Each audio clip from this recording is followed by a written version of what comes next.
Babbel for free at Babbel.com. Just go to Babbel.com and start learning a new language today. That's Babbel.com. Babbel.com. Today on Hey Culligan's Smart Home, Smarter Water Softener, here's Kevin. Hey Culligan, can a smart water softener lift those heavy salt bags for me? Kevin, it can.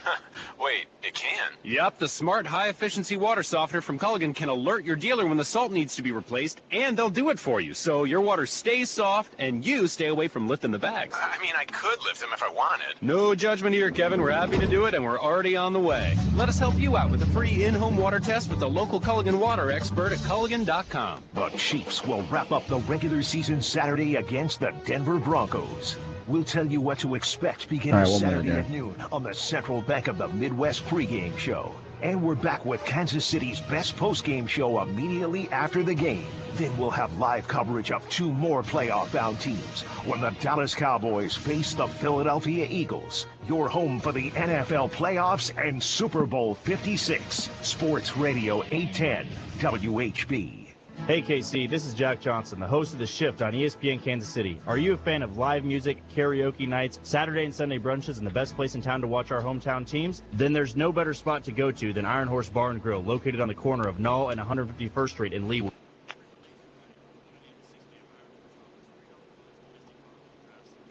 Their food is made from scratch, having a great selection of apps such as brisket nachos, beer-battered onion rings, and fried pickles. So if you're looking for great food and a terrific time, come on out to Iron Horse Bar and Grill on 151st and Null in Leawood. You're listening to the most powerful sports station in the country. Sports Radio 810, WHB Kansas City, the power of sports.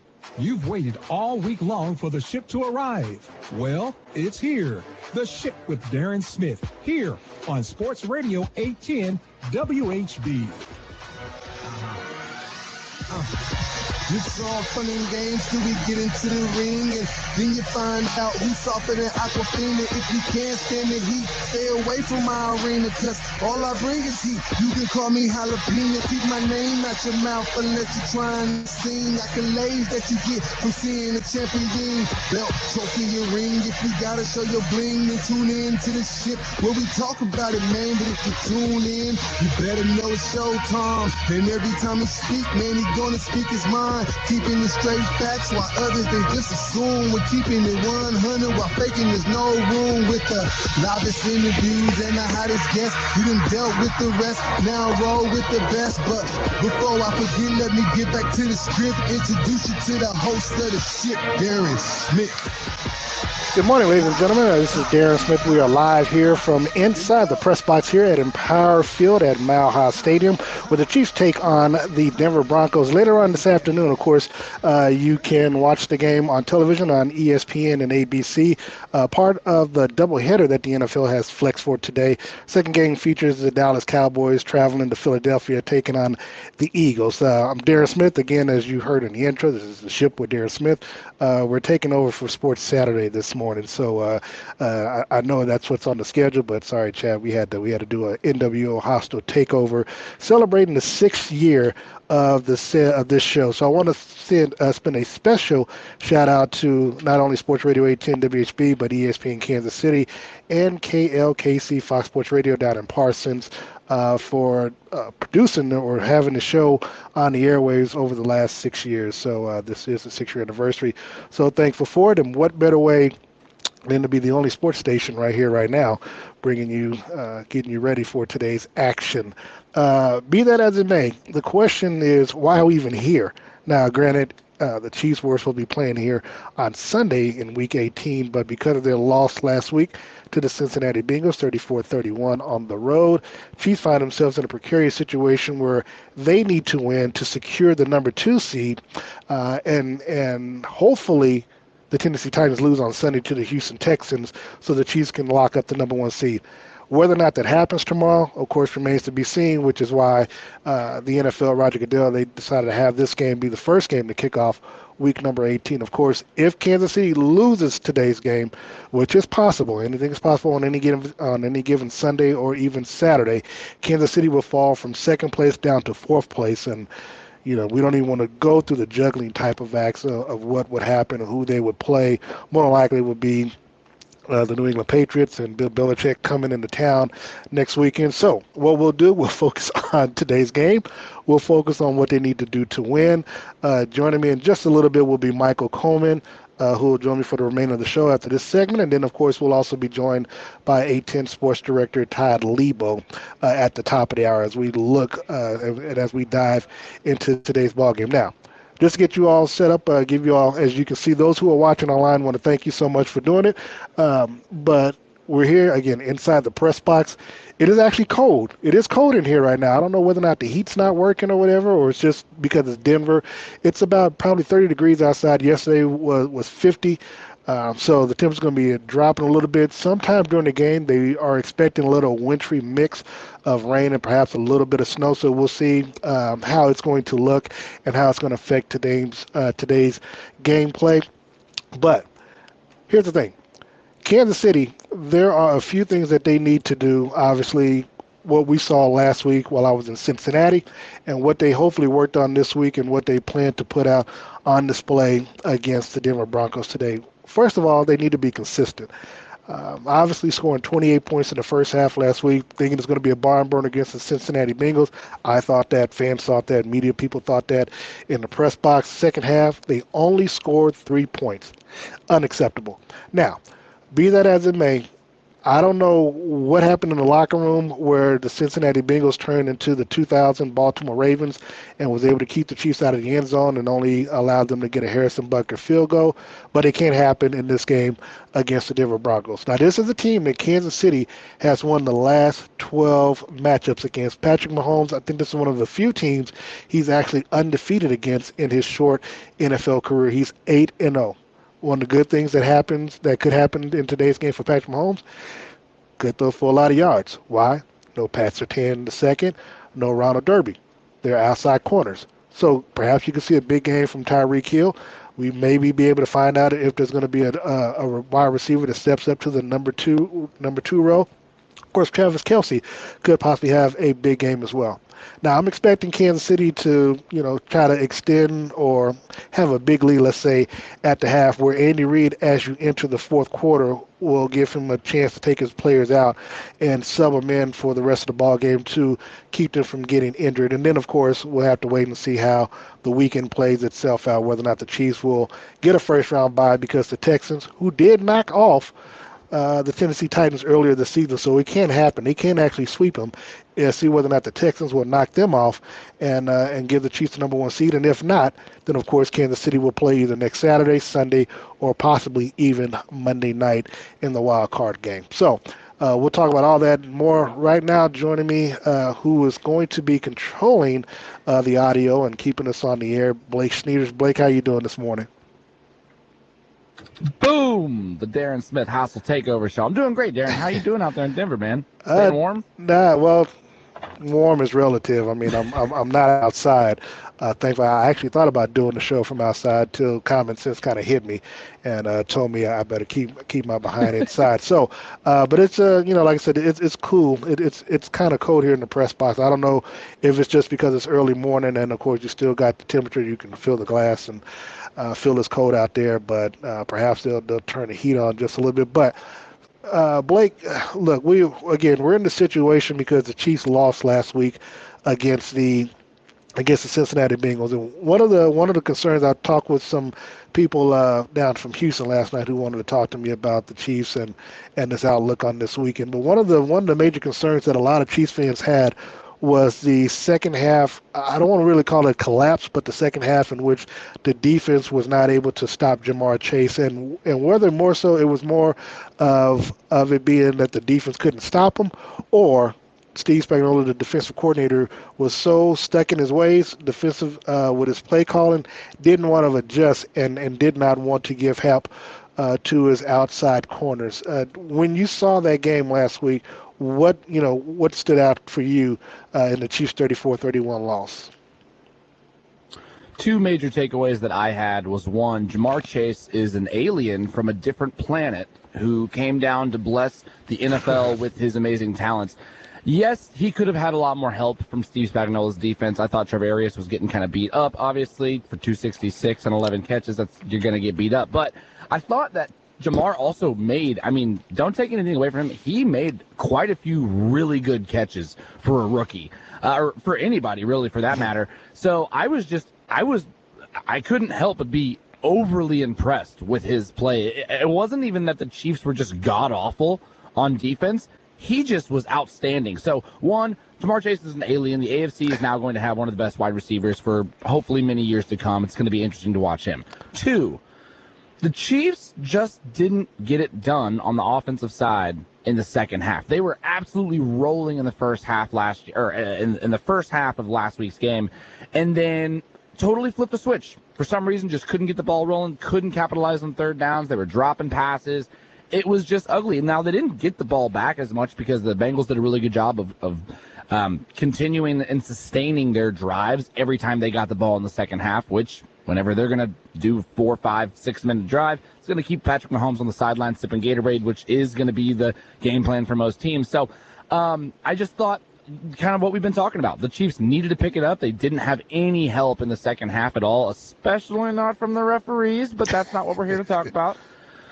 That's not what we're here to talk about, but I am a little worried going into the playoffs. That could be an issue. But no, it was just kind of weird. It was the ending of the game. Clock management was weird. I was on the team that thought, hey, you probably should just let them score, drag them into the end zone, do whatever you got to, somehow get the ball back in Patrick Mahomes' hands. Regardless, yeah, they could have been up a touchdown, but I would much rather have the game in control with Patrick.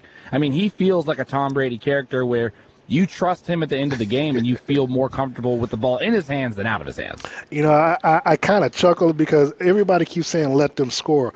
But you got to also understand the game scenario. Now, what the Chiefs did in that fourth quarter, which just kind of worked against them, is that they went back to running the football. And they were trying to run the football, obviously, to kind of get the clock down.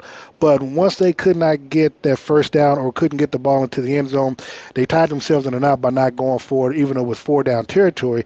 Ended up kicking a field goal instead, allowing them to have the ball back. Now, the issue with that is that it was about 6.5 minutes left in that ball game, and Cincinnati, I believe if I'm correct, the game was tied at that time. It was tied at 28.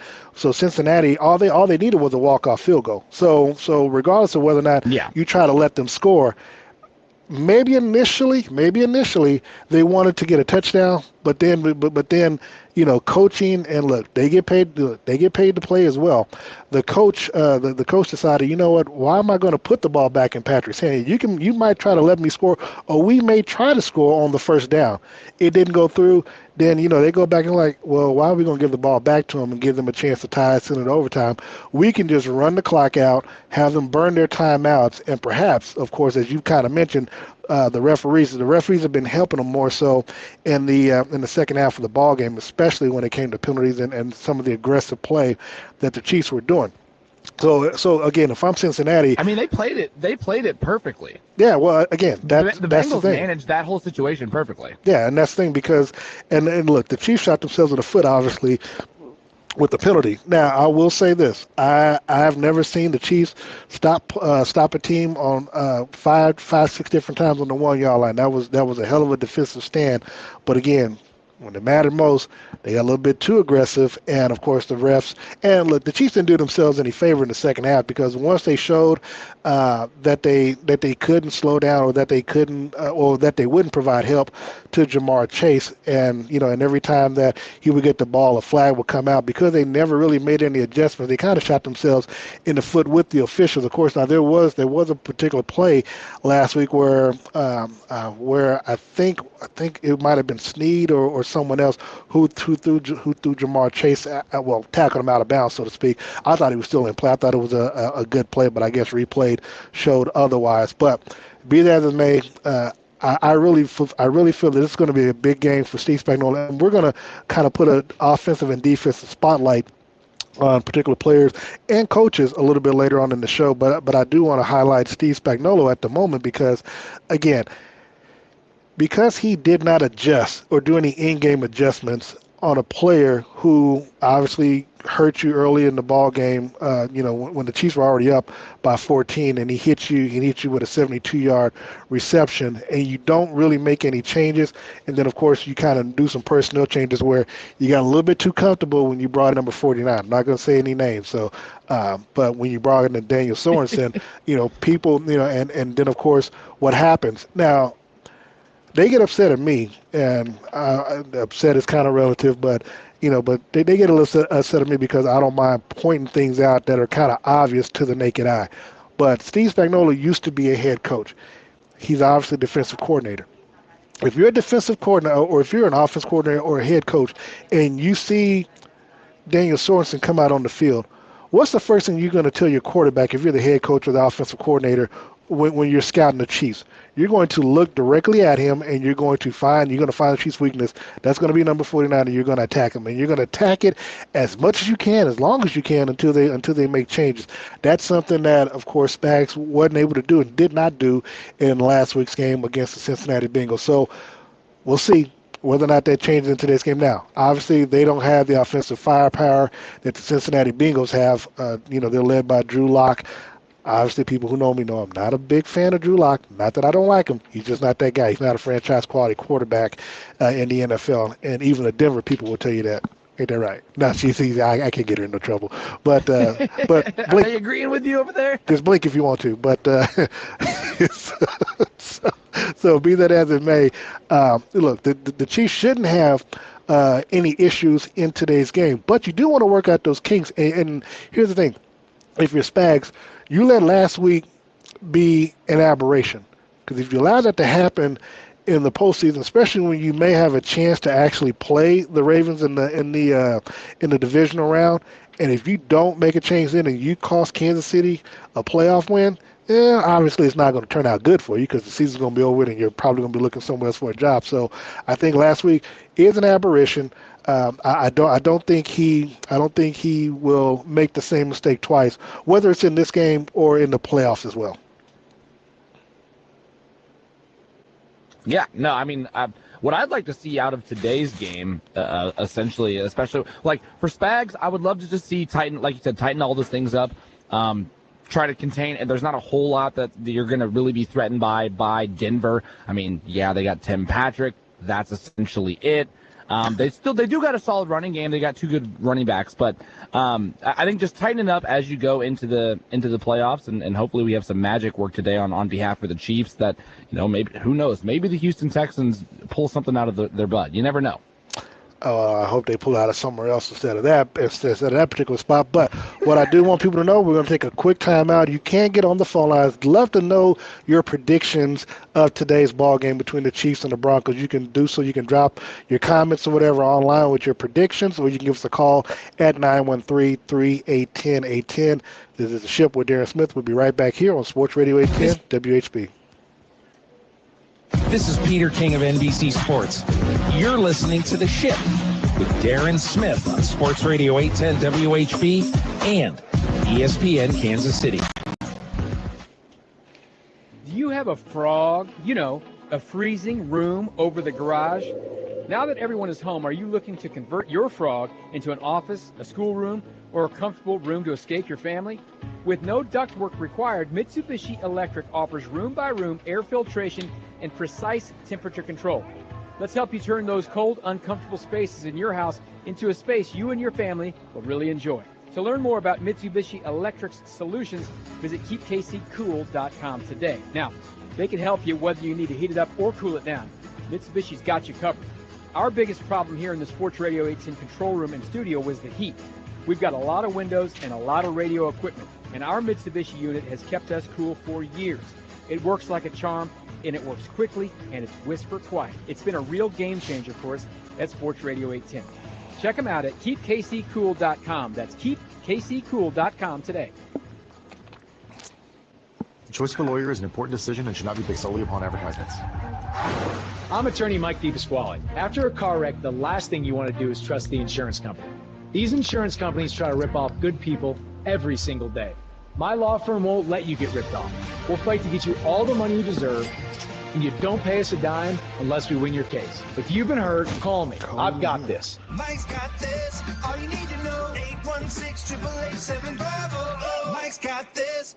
Kansas City's home of the Jayhawks, March Madness, and the Final Four. Sports Radio 810, WHB. There's a steal by Christian Brown. He took it away from Sissoko all the way inside. And a two-hand thunder jam thrown home by Christian Brown. The steal and the flush by CB. Saturday, the Jayhawks face Texas Tech. Hear the tip-off right here Saturday at 3 on Sports Radio 810 WHB. Introducing a team of all pros. Never satisfied, they work hard each day to be the best. They are the Kansas City Chiefs, official healthcare provider. The University of Kansas Health System, your favorite team's favorite team. Passionate about what they do, they keep the Chiefs at their best, and they can keep you at your best. To learn more about the pros that the Chiefs trust, visit kansashealthsystem.com/Chiefs. Robert Brogdon's Olathe Buick GMC is announcing a worry-free guarantee on new Buick and GMC purchases. That's right. Buy any vehicle, and if you don't love it, they'll take it back, no matter the mileage, and refund you 100% of the purchase price. They've got the area's best selection on new models like the 2022 GMC Yukon, Sierra 1500 Limited, and Buick Encore GX. With this offer, there's never been a better time to buy. Visit robertbrogdon.com or check them out at I-35 in Santa Fe in Olathe. Customer must register vehicle. See dealer for details. Stop by your local henhouse market as they get you ready for the weekend with great specials back at the meat counter. USDA Choice Certified Hereford Beef Ribeye Steaks, boneless, 12 ounces, just $12 each, or $17.99 a pound. Fresh 85% lean ground round, ground fresh several times each day, only $4.79 a pound. Or why not fresh, never frozen chicken breast, boneless and skinless, just $4.99 a pound. And start your weekend by stocking up at Harry's Brewery, your spot for the best specials on craft and domestic beers. Visit henhouse.com for these specials and more. Henhouse, serving your family in mind since 1923. Are you losing your hair and feel like you don't know what to do? We are here to help you. Hi, I'm Dr. Spencer Egan with the Census Hair Restoration.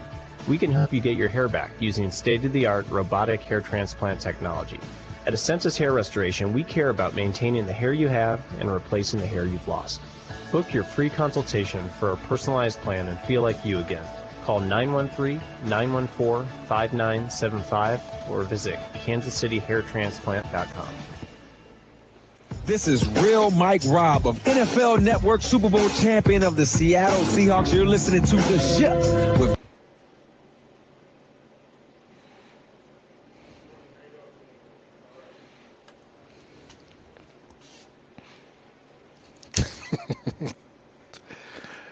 Welcome back to The Ship here on Sports Radio 810 WHB, live from Denver, Colorado, where we are previewing today's game. Couple of games actually. Today's game between the Kansas City Chiefs and the Denver Broncos, the final game of the regular season for the Chiefs before they kick off their playoff run next week or perhaps in 2 weeks. And also, of course, we have another game coming up after the Chiefs game. It's going to be the Dallas Cowboys taking on the Philadelphia Eagles. And, of course, the man that covers the Dallas Cowboys is also my co-host on my Parsons version of The Ship with Darren Smith, the one and only Mr. Michael Coleman, the sports director for KOTV ABC 7. Michael, good morning to you.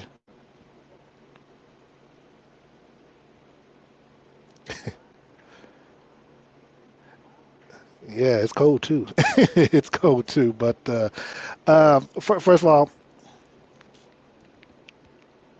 I appreciate it. First of all, Happy New Year's to you, and Happy New Year's to you too, Blake. I forgot to mention in the first to open up the show. But Mike, you know, we'll talk a little Cowboys football a little bit later on. But obviously, today's game features the first game features the Kansas City Chiefs taking on the Denver Broncos. I know during your time in Kansas City, you've covered a few of these matchups. Obviously, there's a lot to unpack in today's game when we look at it, Mike. Andy Reid is 13-6 against the Broncos. Vic Fangio, as the head coach of the Broncos, has never beaten Kansas City. He's 0-5. Mahomes, as I mentioned before, is 8-0 against this team. Of course, his very first win in the NFL came his rookie year in Week 17 when he, when he led the team to victory in the only game that he played in. Your thoughts on this matchup, especially with Kansas City coming off their upset loss last week to the Cincinnati Bengals 34-31.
But Mike, when you watched the game last week, and I know you were able to watch a little bit of it, as Blake and I talked about in the first segment, there is concern though because again, the Chiefs had great.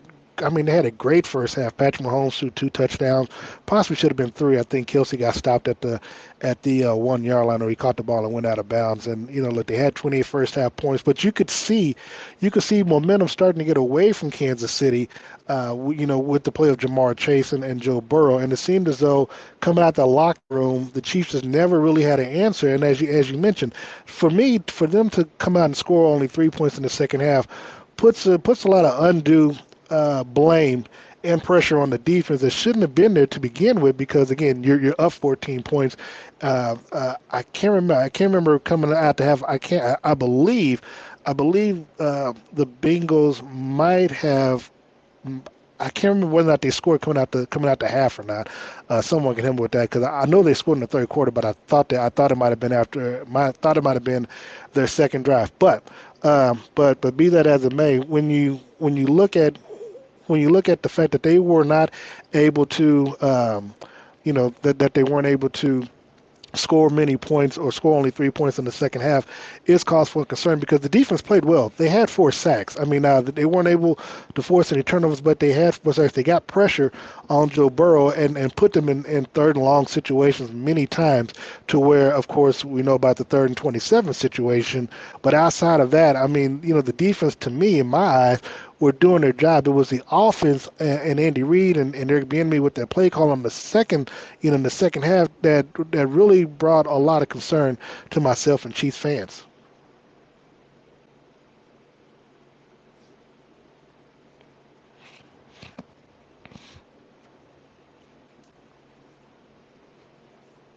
We all thought that.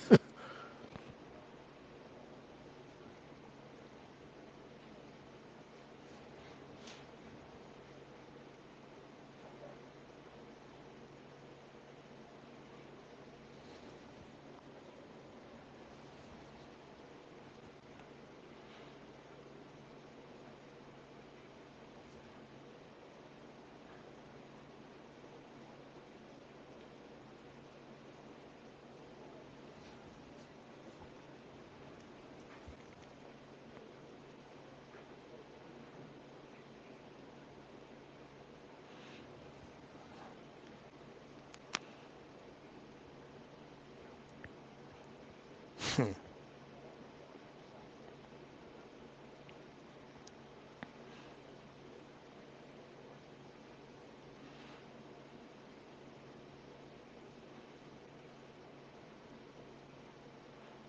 Three times, yeah.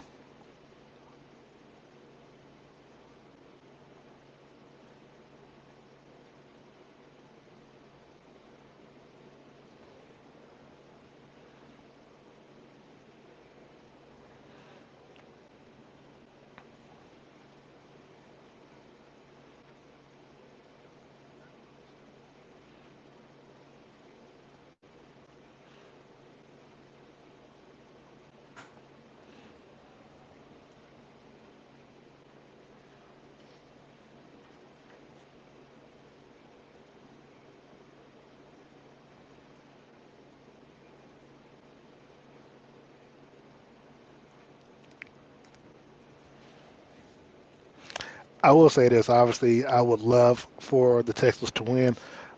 Personally, financially, I kind of hope the Titans win. I got them minus 10.5, so I'm a little biased right now. I'm trying to have it both ways. So whichever way works out better for me.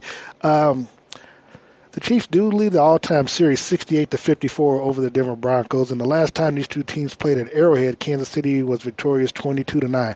Now, I expect a good defensive performance again. Drew Lock leading the way, doesn't really make me nervous or anything like that. But last week he was 18-25 and threw for 245 yards and a touchdown. Didn't have any interceptions. So again, perhaps the pressure from the defense will be much better. Will be better than what he faced last week, even though they lost 34-13 to the LA Chargers. Again, divisional game. We'll see how it happens. The Chiefs clinching the division title a few weeks back for the 6th straight season. One of the things that I'm encouraged about, and which again, you being a former running back know this, that they were running the football effectively. The last 2 weeks they've rushed for well over 100 yards, over 150 yards last week, getting Darrell Williams involved and of course some of the other players, including Jerick McKinnon and Gore as well. Obviously, Clyde Edwards-Helaire is not going to be active in today's game. It's easier said than done about running the football.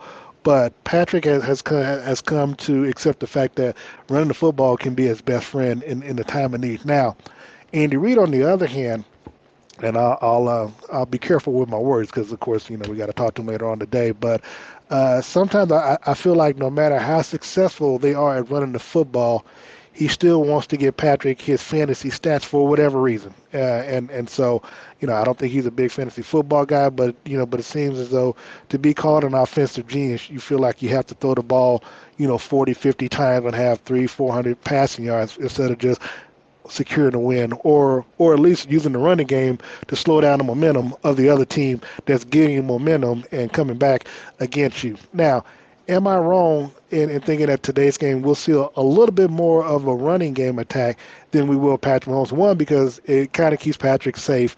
Obviously, you're not putting kid gloves on him, but you do want to get him out of this game unscathed going into the playoffs. Or do you think Andy's going to revert back to his old ways and pass the football, damn having a good running game or not?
Michael Coleman joining us live from Tyler, Texas. Of course, that is the hometown of one Patrick Mahomes.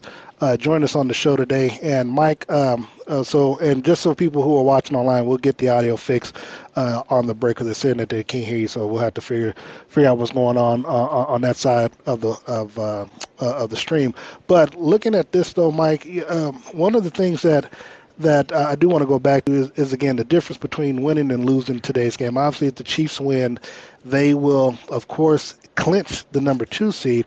But of course, as we talked about before, it's going to be up to the Houston Texans to knock off the Tennessee Titans if by chance Kansas City is to get the number 1 seed. But if they to lose somehow today against the Denver Broncos, then of course Kansas City could fall and would fall to the number 4 seed because they've already lost tiebreakers to both Cincinnati and the Buffalo Bills. So of course they would obviously end up playing next week, and they could end up facing possibly the New England Patriots if that were to work out that way, or they would have to host Buffalo. So that talks about the importance of today's game against them. In your eyes, from what you see, I know we know the importance of it, but why is it that the Chiefs, you think, put themselves in this situation?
Mike, what we're going to do is take a quick timeout. Do want to come back. We'll look a little bit at the second game, but also want to put a spotlight on both an offensive and defensive player in today's game for the Kansas City Chiefs. You're listening to The Ship with Darren Smith right here on Sports Radio 810 WHB.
And we are back with the ship here on Sports Radio 810 WSB. We got the Denver Broncos PR staff making their cameo appearance in the video.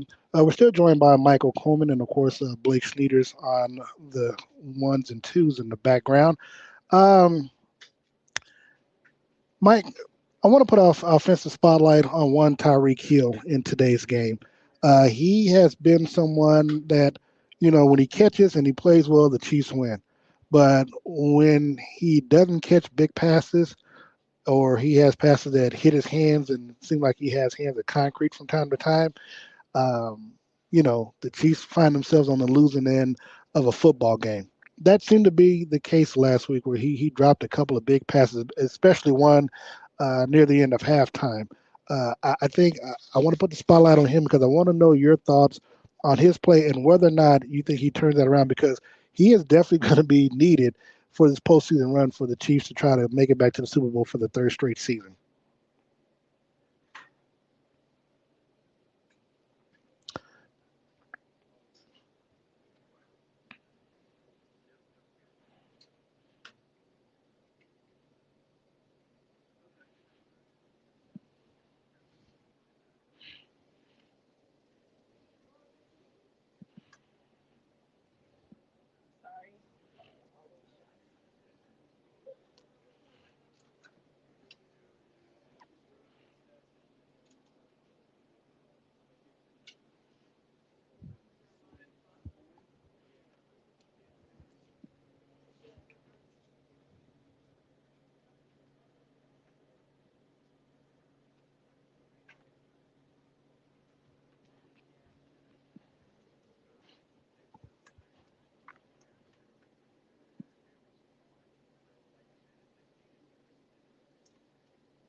And Michael, one of the things that I'm most concerned with is that that now, again, it might go back to go back to his psyche to where if he feels like he can't catch a pass, that's going to be an issue, and he's going to start overthinking. And then of course Patrick will inevitably continue to throw the football, but he might not hear as often. So.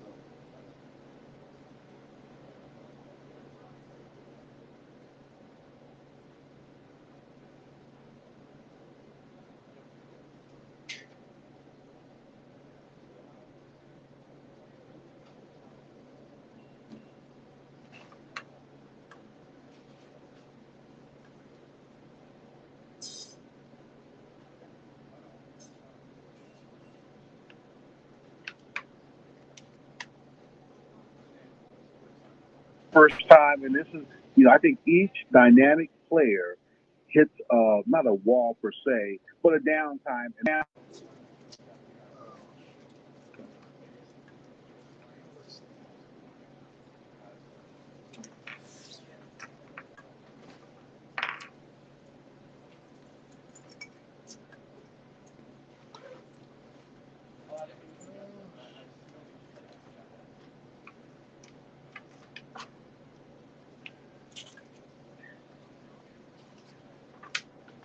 Yeah, we had a little issue.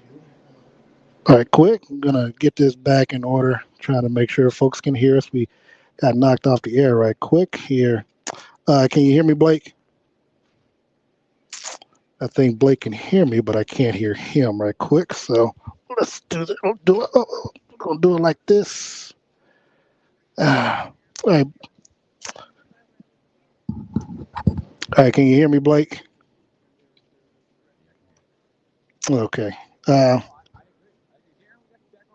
Yes, I'm back online. So if you can hear me, then yes, I'm back online. Okay. Now I'm sorry. So if you can hear me, Mike, then we're good. Okay. So yes, go ahead.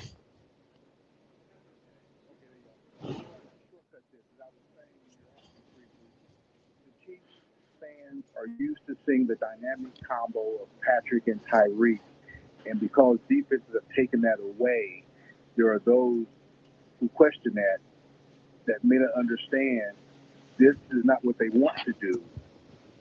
It's one of those things where take what they're going to give us, and this is what they're going to give us. We'll go from there.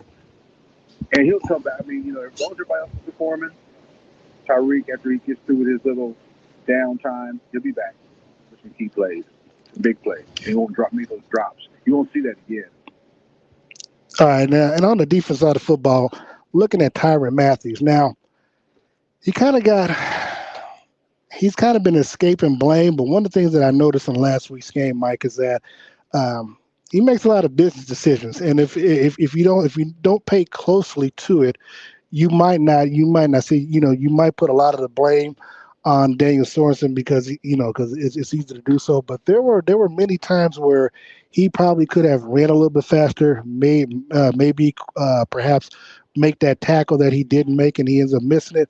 But I want to put the spotlight on Tyron because obviously, look, he is the Chiefs nominee for the Walter Payton Man of the Year award. So I don't want to take anything away from that for what he does off the field, but on the field, he's still kind of making a little bit too many business decisions for me. That for someone who wants, that contract in the off season, I kind of question whether or not, if you go back and look at it on film, whether or not he's worthy of it. Well, I've seen that in print. I've seen that be a concern. Not just fans or social media. I hate referring to social media because social media sometimes is anti-social media. But without the mean spirit of his play, he's still the core of that defense. He's still the leader of that defense. I think sometimes what he gets caught up in doing is making sure everybody else, which is his job, to a degree, he's making sure everybody else back there where he's at is where they're supposed to be.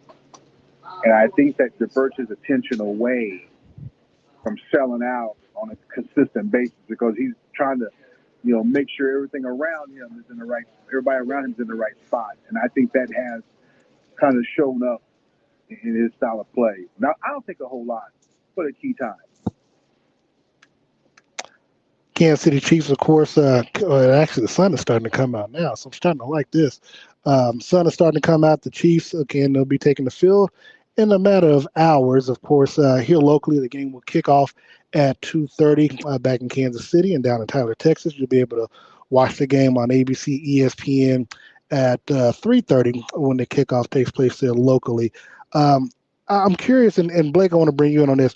Who do you think is going to be the unsung hero in today's game? Could it be someone, perhaps a Derek McKinnon or someone else that you can expect today?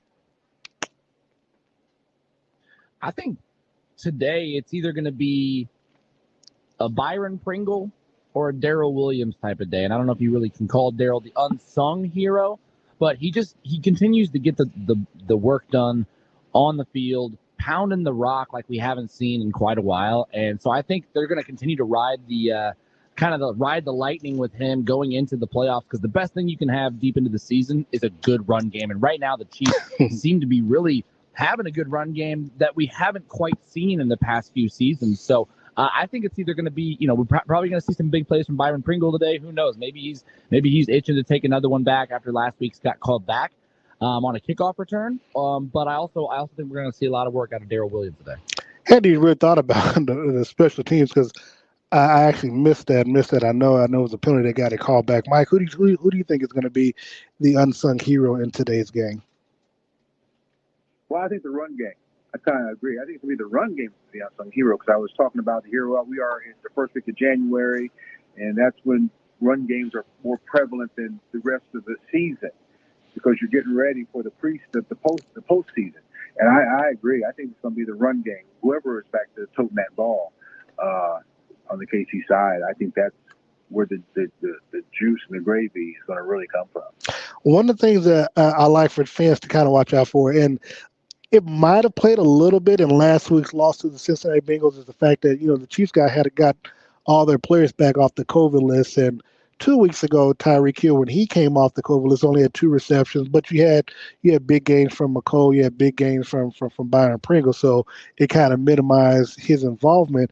And then last week, even though Travis Kelce was back, he did have a touchdown in the game, but you saw, if you look at the stat line, Patrick spread the ball around, but I think the one receiver who had the most yards was McCole, and he only had 1 catch for like 50-plus yards. So I do want to see, whether or not Patrick Mahomes spreads the ball around again today, but then I also want to see how, whether or not the players have their legs and their wind back from underneath them. Obviously, Harrison Butker and Tommy Townsend, they were back from the COVID list as well last week and played well for the Chiefs, even though they lost the ball game. So endurance and of course being a mile high, that is going to be something that, we kind of did overlook the fact that they are a mile high above altitude. So their wind can be a factor as well. So if you're the Denver Broncos, obviously, you might think about trying to, stretch the defense thin by making them run up and down the field some. If you can do that, of course, again, that would depend on Drew Lock playing well, which I don't expect that. No, and I agree. I mean, I just think this game is like, okay, last week is behind us. And as long as they don't try too hard, it's just, hey, you know what? They can take the experience of the slow start and apply it to today. Mike, I want to see what they've done since at 3 and 4. Mike, I want to look at the second game right quick. I know you covered the Dallas Cowboys. They take on the Philadelphia Eagles. Now, even if they lose this game, they can't fall further than where they already are there at number 4, because they've already clinched the division. But the way that offense has played over the last few weeks, look, they played well against Washington football team, but they lost 25-22 to Arizona last week at home.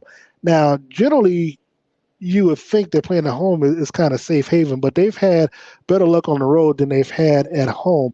1, why is that? And 2, what can we expect in today's matchup against the Philadelphia Eagles? When you're a Dallas Cowboy, you live in Dallas, you have expectations as soon as you walk out that door. Real or imagined or made up or whatever. This week, they raised some flags with the fans this week. Micah Parsons on the COVID protocol.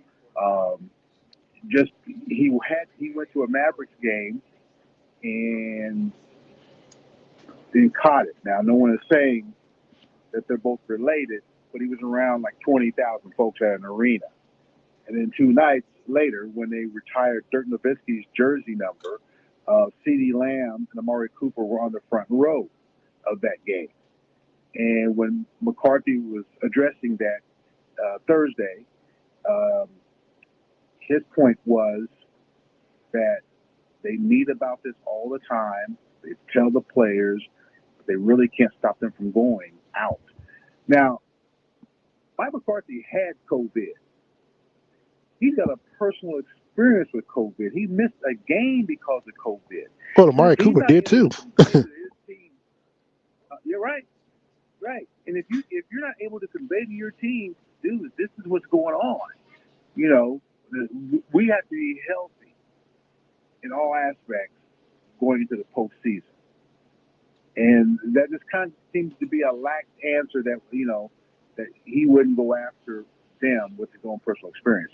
You know, and Tyrant Smith, offensive lineman, Anthony Brown. They got at least 3 on the list. I know the Eagles have more, but I think the Cowboys have more key players to their success.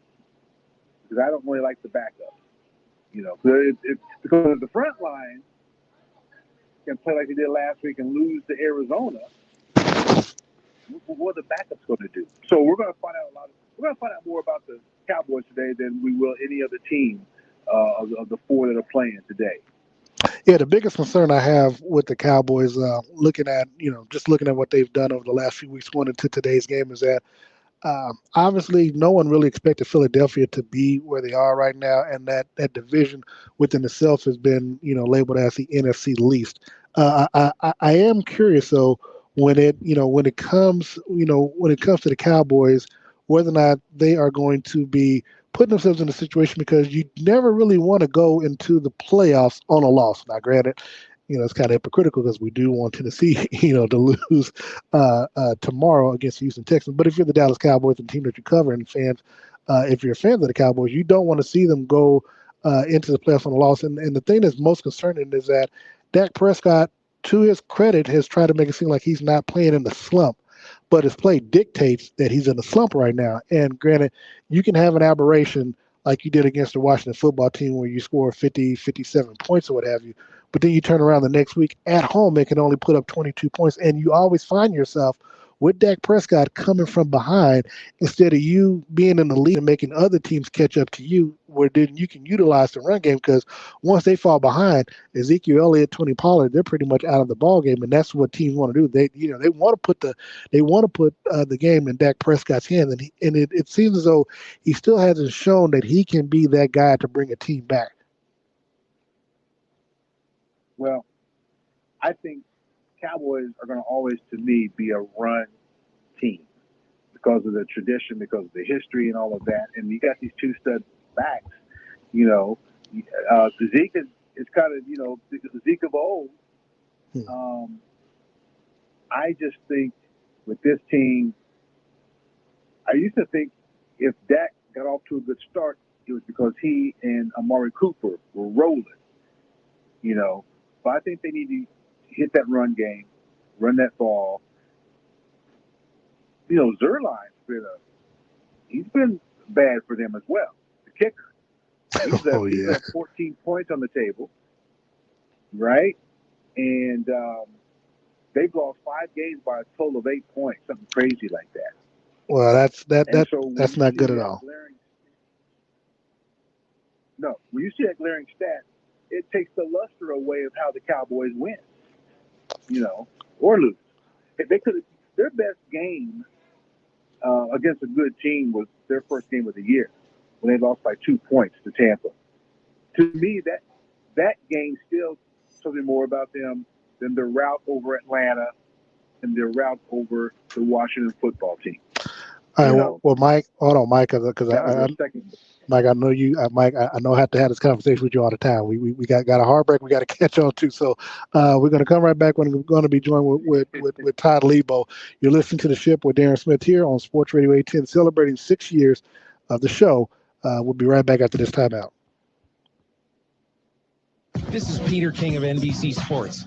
You're listening to The Shift with Darren Smith on Sports Radio 810 WHB and ESPN Kansas City. At Central Bank, we brought the home loan process closer to home. All of our lending decisions are made locally, right here in your community, so you get quick answers and loans that are tailored to meet your needs. So whether you're just starting your home buying journey or well on your way, Central Bank can help turn possibilities into realities. Apply online at centralbank.net or at any of our convenient locations. Central Bank, we do banking better. Member FDIC, Equal Housing Lender. Here's a terrific way to start the new year right. Get fit, stay fit, and save big. It's all at the J, the Jewish Community Center, with the area's best full-service fitness center, indoor and outdoor pools, and so much more. I love it, my family loves it, and you will too, especially now when you can enjoy 2 months free. And you can win a $500 grocery gift card and more if you come to one of 2 open houses on Saturday, January 15th and Tuesday, January 25th. Visit the jkc.org/open house for more information. Kansas City, you're on the clock. Jason Anderson here from MainStreetPreowned.com. If you've been looking for a used vehicle, MainStreetPreowned.com has it. All brands, over 500 used vehicles are available at MainStreetPreowned.com. Every used car, truck, and SUV comes with dealer cash rebates up to $2,000 just in time to pay off those credit cards from the holidays. They make the process easy, and they've got your vehicle now because they turn over the inventory every 15 days. MainStreetPreowned.com. That's MainStreetPreowned.com. Building a pool is not a job for amateurs. If you want a pool you'll enjoy for a lifetime, call the pros at Pro-Built Pool and Patio. Pro-Built Pool and Patio is the largest provider of fiberglass pools in the region. Unlike liners, fiberglass pools from Imagine Pools and Pentair Pool Equipment are built to last, and they have over 200 different design options to fit your space. Pro-Built Pool and Patio offers competitive pricing, financing, and the fastest install timelines. Get a free quote by calling 816-786-3893 or go to ProBuiltPatio.com. In a special edition of some Saturday football, the Kansas City Chiefs will take on the Denver Broncos Saturday afternoon, and we'll be live to break down all the action immediately after the game on the Sports Radio 810 WHB postgame show presented by Missouri Lottery and CBD American Shaman. This is Joshua Briscoe. Not only can you listen to the show here on 810, you can also watch it live on the Sports Radio 810 Facebook, Twitch, and YouTube channels, where you can also leave your comments and sound off on the game. That's all immediately after Chiefs Broncos this Saturday for the Sports Radio 810 WHB postgame show presented by Missouri Lottery and CBD American Shaman. Choice of a lawyer is an important decision and should not be based solely upon advertisements. I'm attorney Mike DePasquale. I played linebacker. I won a state championship. I played Division I ball. I know a thing or two about winning. The winning attitude starts with confidence. My law firm is so confident in what we do that if we take your injury case and we don't win, you don't pay us a dime. So if you've been hurt, call me. My team wants to win for you. I've got this. Mike's got this. All you need to know. 816-888-7500. Mike's got this. This ad for Hellsberg Diamonds has been specifically written for those who'd rather think about football than engagement rings. When free agency starts, your team wants to get the best players they can without spending too much. If your team is you and the players are engagement rings, then your best bet in free agency is shopping at Hellsberg Diamonds, where you know you'll get the highest quality diamonds at prices that keep you from going over the salary cap. Visit your local Hellsberg store and ask about our price match guarantee, or check us out at hellsberg.com. Hey, KC, this is Jack Johnson from The Shift on ESPN Kansas City to tell you about the law firm of Garrettson and Taft. They handle the most complex felony, federal, or state criminal defense cases. What sets them apart, though, from the average criminal defense firm is that they were prosecutors for 25 years. If you have any doubts, just Google them. You'll find they have been doing this successfully, helping criminal defendants all over the Kansas City area for years. If you or someone you know are in trouble, call Garrettson and Taft. They can help no matter the size of the problem. The choice of a lawyer is an important decision and should not be based solely on advertisements. Sports Talk powered by fans. Sports Radio 810 WHB Kansas City. The power of sports. This is Jerome Bettis, formerly of the Pittsburgh Steelers, and you're listening to The Shift with Darren Smith on Sports Radio 810 WHB and ESPN Kansas City.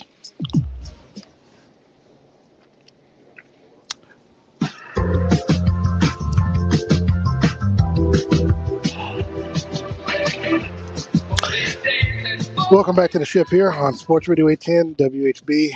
Blake, you've got to get better. I don't celebrate 6 years coming back to some bumping music like this now. We got music in this. You got to do better. at the next break. Hey, But I had something planned for you, and for some reason the dates are off, so it wouldn't play. So I had to audible real quick. I had to orange barrel reroute. all right, I'll let you slide on that. Look, we're live once again inside the press box at Empower Field at Mile High Stadium, where the Kansas City Chiefs take on the Denver Broncos in an early afternoon. First half of NFL doubleheader action on today. We're still joined by Michael Coleman, and also we are now joined by the man himself. You can follow him on Twitter at Lebonics. He is the sports director here at Sports Radio 810 WHB and ESPN Kansas City, the one and only Mr. Todd Leabo. Leabo, good morning to you. Good morning. Good morning. How you guys doing? Big game day already. Saturday. It's weird, right?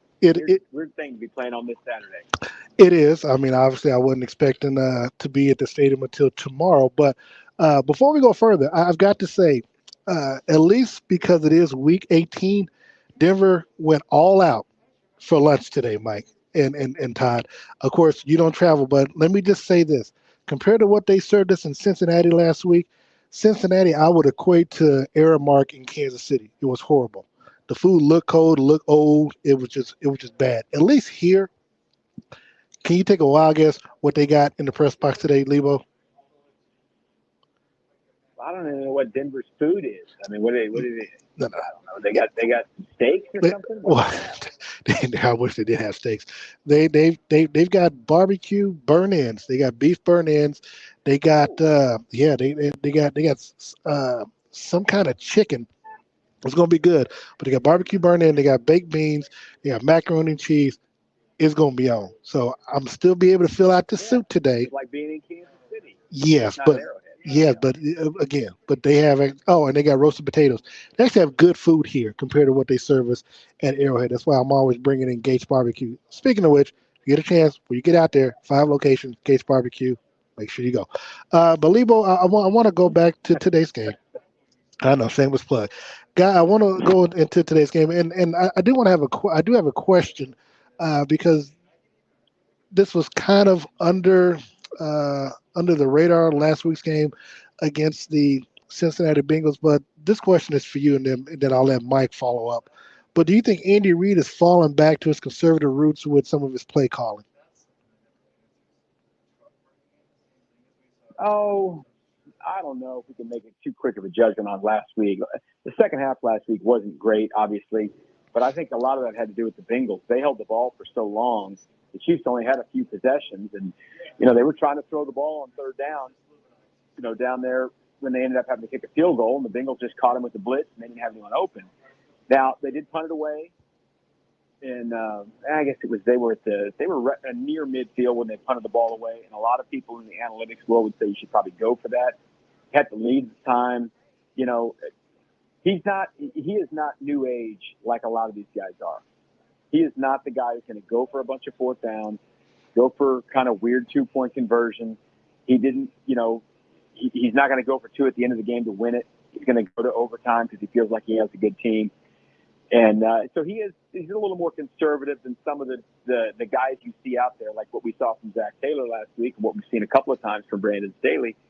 John Harbaugh comes to mind as the guy who's kind of out there on the edge. I think the Chiefs staff, and I think we know from the way they acted after the game, I think they made a mistake at the end of the game by not, being new school and figuring out a way to, let the Bengals score. I know it's easy to fall back on the officials, but once the ball got inside the 1-yard line, the Bengals kind of were controlling what was going on there.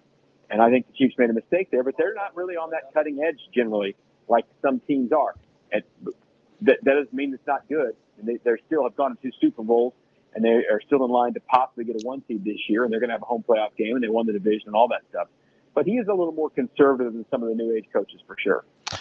One of the concerns, though, that I have, Leabo, with what we saw is that, again, and granted, you can also fault Steve Spagnolo for not adjusting his defense and not making any changes, especially when something as simple as putting somebody else or doubling up on Jamar Chase, could have made a little bit of a difference in last week's ballgame. Is that Andy will say he trusts his team and trusts his offense, and to an extent, I think he does. But again, if you can't, but if you don't trust him enough to where you take chances that you wouldn't normally take or do things, because there's no way that they could not feel the momentum shifting in that second half to where the analytics say, and this, I guess, first time I would agree with it, that, look, you need to go for this is 4th down territory, because if you give them the ball back, they're going to turn around and score, cut it to 7. You get the ball back, and if you don't do anything, if you don't kick a field goal to extend it to a 2-possession game, you give them the ball back, they're going to turn around and score and tie the ball game up. Now, if we can look at it in the press box on the couch, and you see that the momentum is changing, and you as a head coach and the coaching staff can't feel and sense and see that the momentum is getting away from you. If you can't adjust or make changes, mid-game like that, that's gonna pose a problem, because these are the same quarterbacks that you're losing to now in the regular season that you're going to face in the postseason. Yeah, I think there's certainly some validity to that. But I do think a lot of times we just react too quickly to one game. They had won 8 games in a row or whatever before that. It wasn't always pretty. But you were there. You felt the momentum. We were watching on TV. I felt the momentum on TV. I don't know why sometimes coaches don't feel those things happening. I don't know why sometimes coaches don't know how many timeouts are left, or where they are on the field, or if they should review a play. I think a lot of times they get caught up in what's happening on the field. That's why they got assistants who are supposed to help them go like, hey, guys, maybe we do something over here with Chase. This guy's killing it. So they failed. They failed last week in a few ways. One of them was not trying something different with Jamar Chase, right? And Steve Spagnolo told us, what was that, Wednesday? It was supposed to be Thursday, but it was Wednesday. That looking back, probably would have done something different on the 3rd and 27 play. Because with all the things that happened in the game, the play that killed them was that one. Right? Yeah. They were supposed to be getting off the field or getting the ball back with a few minutes to go, because that play happened. And gosh, there was still like 5 minutes to go, right, on the 3rd and 27. Yep. 3:19 to go. If they'd have stopped them there, they kicked the field goal. The Chiefs then they would have been controlling what happens in the game. And he knows he made a mistake there. I get his reasoning for what he said, but sometimes you got to look up and go, hey, they're going to throw the ball down the field. They're not just going to try to get 5 yards. And the reason they were going to do that is because the kid already had 200 yards, and they had already been calling penalties. That was a really no-lose play for the Bengals at that point, because they were going to try to kick a really long field goal. They love their kicker. Or they were going to get a first down because Chase is great, or they were going to get a penalty, which they got several times during the game. So I agree. A lot of times they don't see the forest for the trees, the old saying goes, right? They get so honed in on one thing, they don't realize, hey, let's just do something a little bit differently, and things will change. Now, like I said, a lot of this, people were pretty happy for a couple months, and now they lose one time to the number 1 draft pick, thrown to the number 5 draft pick at their place in a game that they had to have, way more than the Chiefs had to have. And they lost by 3 points in a war. You know what I mean? So, listen, these are good teams the Chiefs are facing. There's no easy path to the Super Bowl in the AFC this year. I'll tell you that, because all the teams are good. Well, look, I'm not going to really push back on that, but I guess the only pushback that I would say is that when you look at the roster and when you look at what's on the field, the Chiefs had a better offense and defense on the field against the Cincinnati Bengals last year. I think it all came down to coaching, and that's what failed Kansas City. I do want to ask you this, and then, Mike, I do want you to follow up with Leabo on this, but what lessons do you think last week's game do you think the coaches learned going into this week's game and going into the playoffs?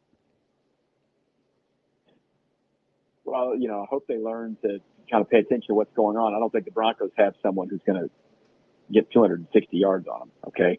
I was like, that guy's sitting out there. They need to learn to adjust, right? And they need to learn to evaluate a situation like at the end of the game and probably do that differently. I know Andy is a little stubborn, and he felt like they made the stop. Well, they didn't. You know why I know they didn't? Because the Bengals still had the ball, and the referees are part of the game. They could have taken all that out of the equation if they would have let them score when Mixon got the ball inside the 1 yard line. They'd have had timeouts left, and they would have. Gosh, how much time was left? It was 2 minutes. They'd had 2 timeouts in 2 minutes, and that's not ideal. You have to score a touchdown. But what I know is Patrick Mahomes never touched football. Yeah. So you should learn a lesson from that. Put your best, the this is what the Chargers have done, and it hasn't always worked for them. The Chargers, Brandon Staley says after the game, I want my best players, who I believe in, which is Justin Herbert, Keenan Allen, Mike Williams, all of them. He wants them deciding the game, not his defense or whatever. Now, it's burned him a couple of times, but it's also worked for him. And the Chiefs, I think, their defense had a really nice run. They were facing a different animal in the jungle, right, with the Bengals, because the Bengals' offense is really good, and the Chiefs' defense did not look up to the standards to face that thing. Now, they're going to face someone like that in the playoffs. We know that. I think the Chiefs' playoff wins and losses will probably be a lot like the game we just saw last week. There are not going to be any Raiders scores. Only 41-14 in Chiefs playoff games. Mike, go ahead. Well, I mean, I think he said it all. You guys are talking about not being aware, and I think that's, being aware and knowing, recognizing a momentum about to swell for the opposition. Though it is intangible, it's just as important as that clock management, because they kind of both work hand in hand. And so hopefully what they've learned, is like, okay, what are we seeing out there? What's the best way to stop it?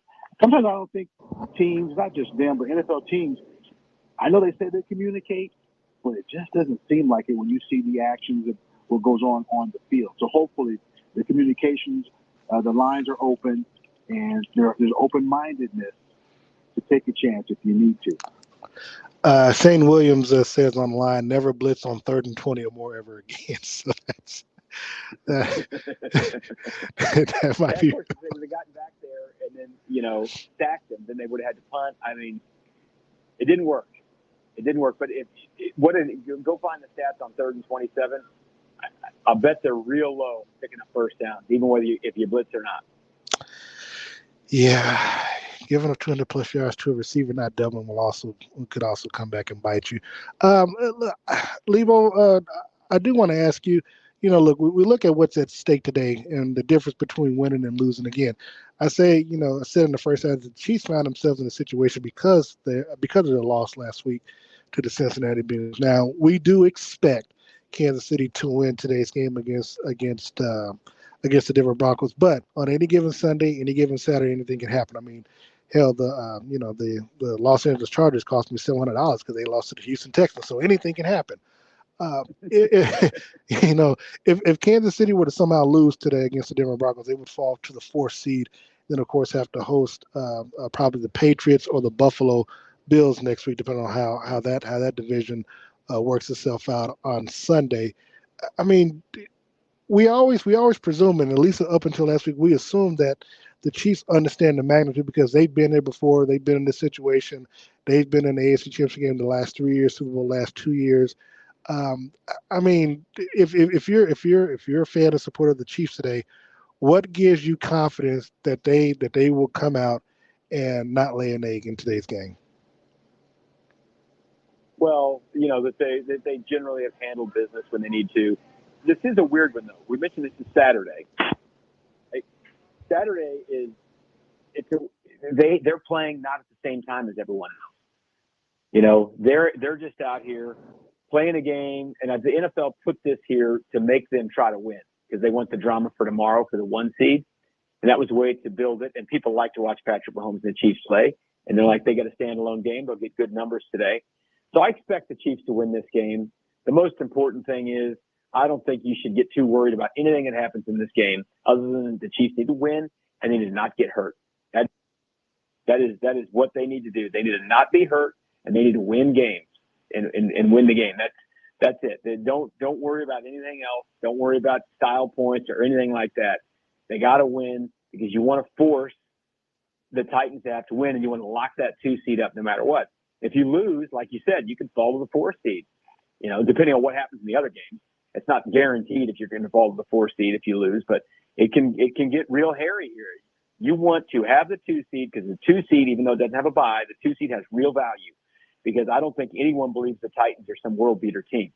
So if they lose a playoff game, their first playoff game, then all of a sudden, if you win your 2 as the 2 seed, you're going to have the AFC title game back at home.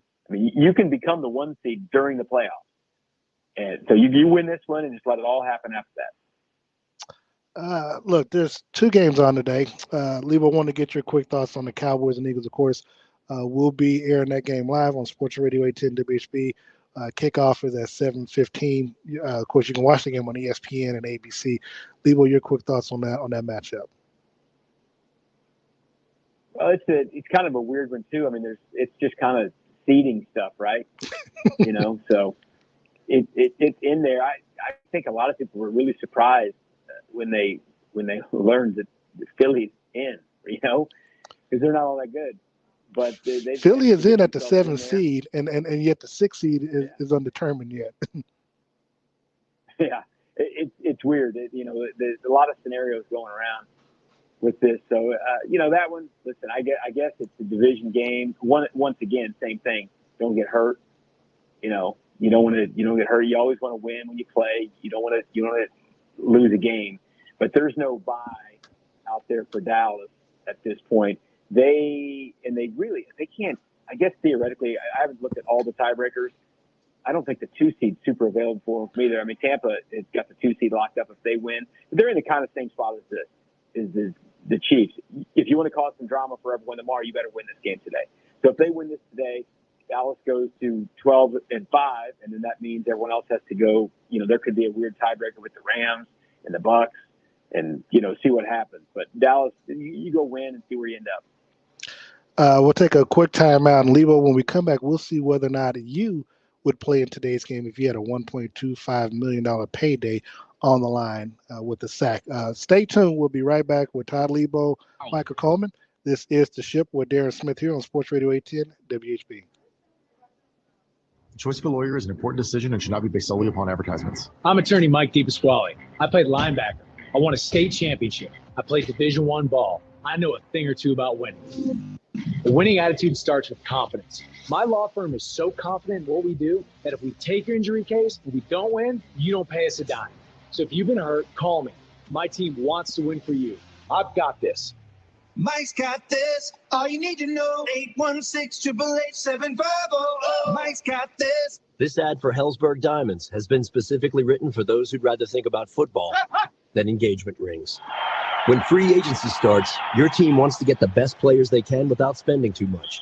If your team is you and the players are engagement rings, then your best bet in free agency is shopping at Hellsberg Diamonds, where you know you'll get the highest quality diamonds at prices that keep you from going over the salary cap. Visit your local Hellsberg store and ask about our price match guarantee, or check us out at hellsberg.com. Hey, KC, this is Jack Johnson from The Shift on ESPN Kansas City to tell you about the law firm of Garrettson and Taft. They handle the most complex felony, federal, or state criminal defense cases. What sets them apart, though, from the average criminal defense firm is that they were prosecutors for 25 years. If you have any doubts, just Google them. You'll find that they have been doing this successfully, helping criminal defendants all over the Kansas City area for years. If you or someone you know are in trouble, call Garrettson and Taft. They can help no matter the size of the problem. The choice of a lawyer is an important decision and should not be based solely on advertisements. Get in zone, AutoZone. Welcome to AutoZone. What are you working on today? Ready for an oil change? We can help get the right protection at the right price. Right now, you can get 5 quarts of Valvoline Daily Protection or Valvoline Max Life High Mileage Motor Oil with an STP oil filter for just $28.99. Visit one of our 6,000 stores or order from AutoZone.com for same-day store pickup or next-day delivery.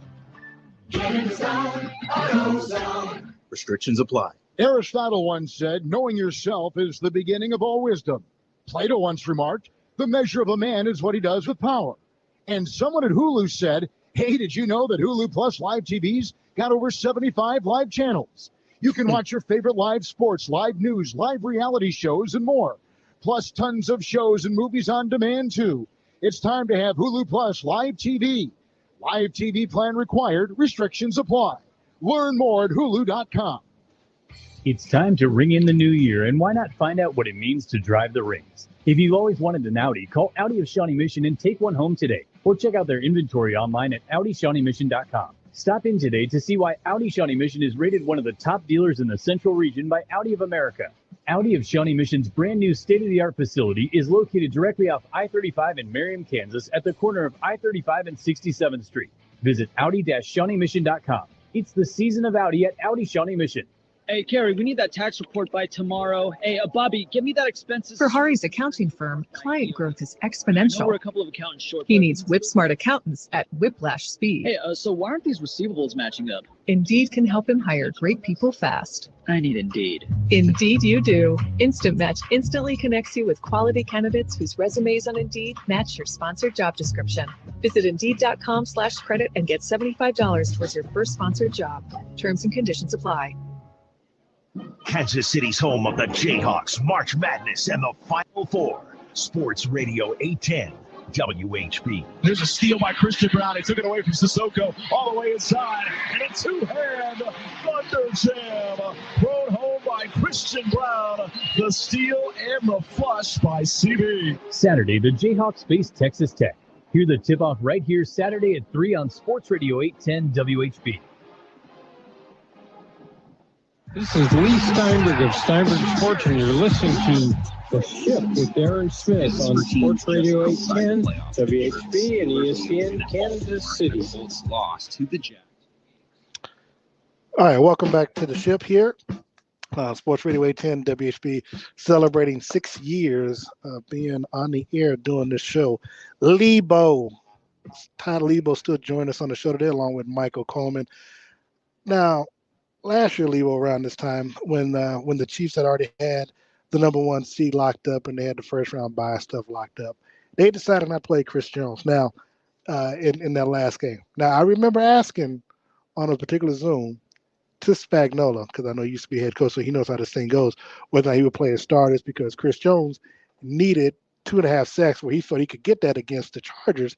And they're like, no, that's not important. And then, of course, Adam Schefter on that game day said that Chris Jones wanted to play, was upset he wasn't going to play because he wanted a chance at that $1.25 million. Now, today, he's only 1 sack away from getting that same bonus that he wanted to get last year but couldn't get.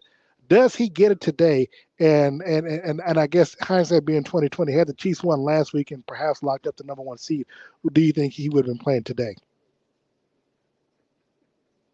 Well, they would have had to have the Titans lose last week too. So if they'd have won last week, they'd still be kind of in the same spot. They'd have to win. Facts. But yeah, he wants to get 1 sack for sure. Absolutely. You know, Chris Jones makes a lot of money, but that's a big bonus, man. Absolutely. And you know, coaches say a lot of times they do. No, and I do think this is a dangerous thing.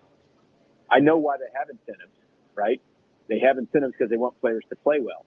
It's like if you're a salesperson, it's an incentive to sell more or to do whatever. But it can be counterintuitive in football because sometimes these games at the end don't matter.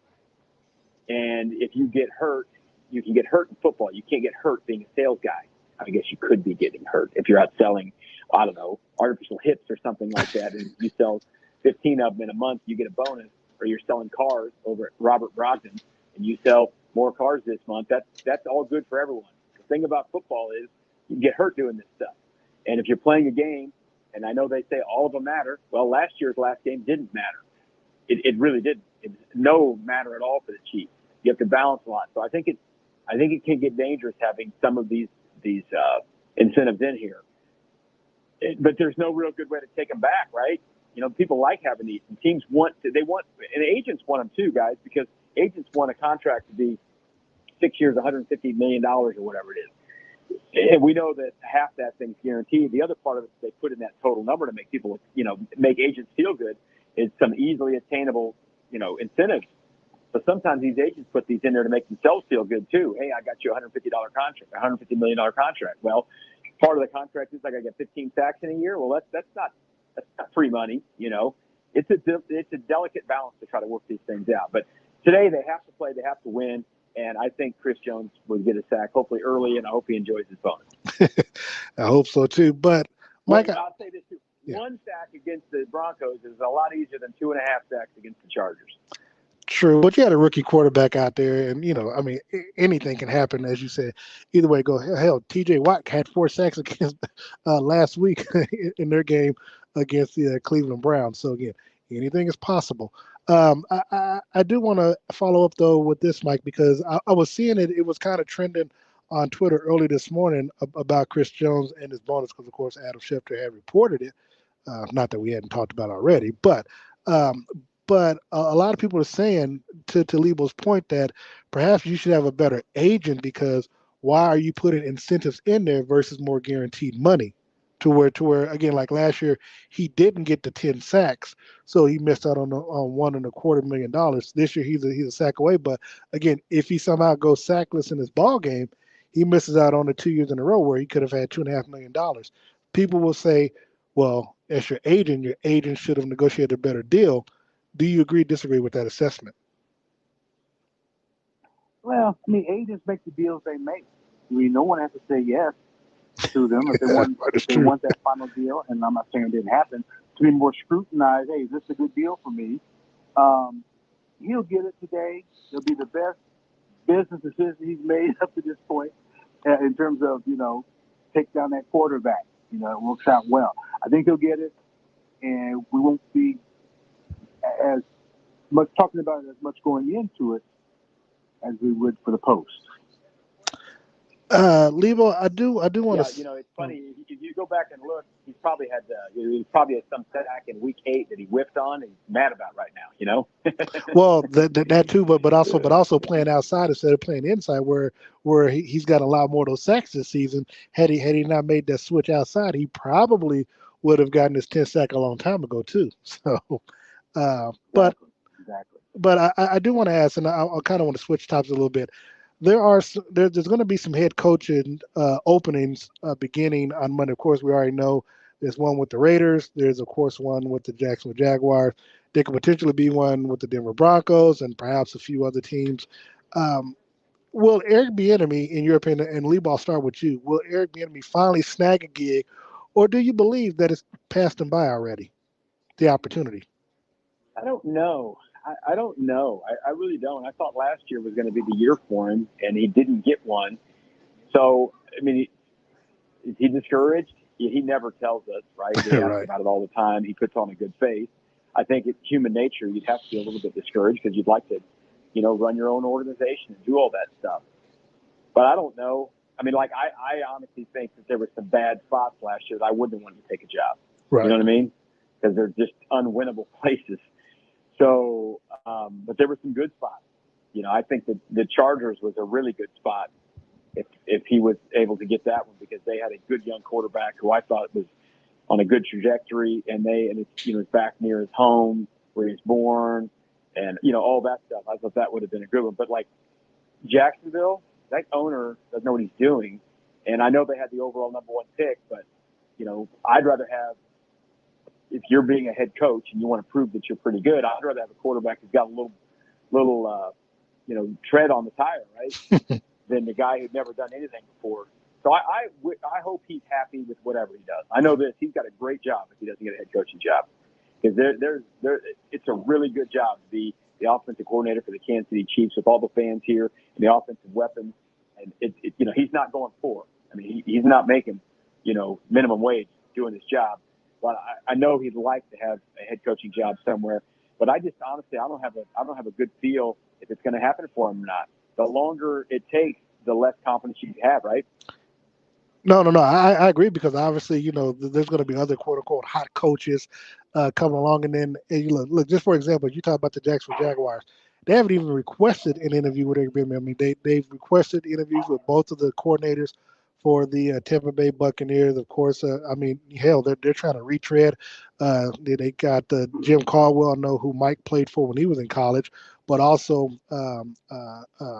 Doug Peterson and a couple other coaches and stuff like that. So again, when you talk about trying to bring some of these older coaches, perhaps just to maybe satisfy the Rooney Rule, or just to get some of these names and get some of these names back out there, in the stratosphere for conversation, it makes me wonder whether or not it's going to pass him by, and whether or not, this playoff, I guess whether or not they want to see whether or not he can help coordinate this team, this offense, to another victory. Because one of the things that I'm concerned about is you look at some of the potential openings.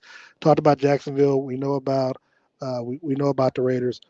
I mean, we don't know how the situation with Cleveland's going to. I think the head coach, I think Stefanski will stay. I think they'll move on from Baker Mayfield. But Look at the Minnesota Vikings. Mike and I, we talked about earlier this week, that Zimmers could be playing for he could be playing for his potential job.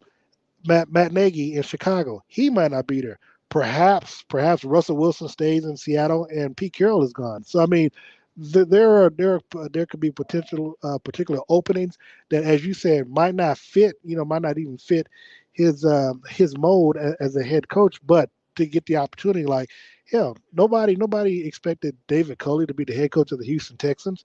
But he wanted to be a head coach. They probably offered him a little bit under minimum wage, and the Baltimore Ravens like, well, now if you want him, you got to pay him more. And so he's got that experience. I mean, they probably were willing to throw the season away because Deshaun Watson is not the quarterback, but he's had some wins that obviously we didn't expect him to have against the Titans, as I spoke about earlier, against the Chargers. So, Mike, I guess I'll turn it over to you on this. I mean, is there a job that if it becomes open that you see Eric Bieniemy possibly getting interviewed for, or will he get passed by for? I just think he's going to get passed by. I just really do. I mean, we heard his name more last year than any other time, and when they had those openings, like I think it was the Chargers, and the connection he has to Southern California, it didn't come his way. I think part of the beef Deshaun Watson had early in before this other stuff was discovered was he wanted a chance for them to hire him.